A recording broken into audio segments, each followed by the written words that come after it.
Hi guys, and welcome back to the channel. Today we're going to look at to see if we can find any more vacuum leaks or anything. We've got this fancy tool that I borrowed from the workshop, which I'll show in a second. And then I've got an idea about a sensor, so we'll have a little look, see if that works here, see if that fixes it, see if it works it, see if I just need to get another new sensor. I think it might be the MAF sensor. So we'll have a little look and see what we can do from there. So this is the tool.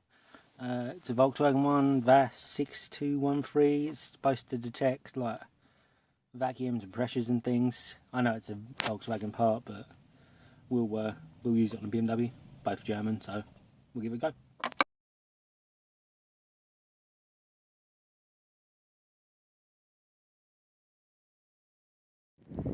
Alright, let's unplug this MAF sensor.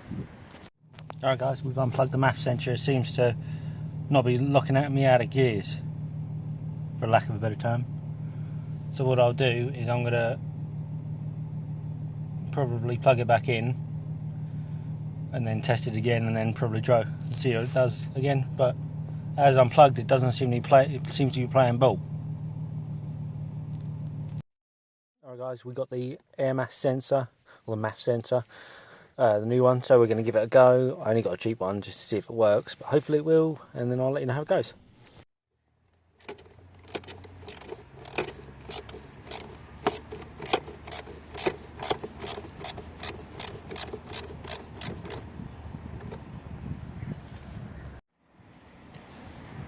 New one installed. Alright guys, we fit the new part.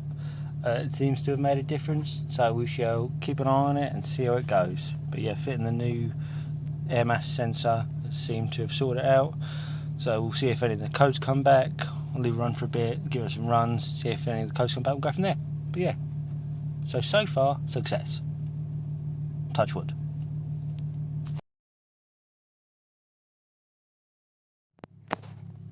Good news is, boys, it seems to be running better.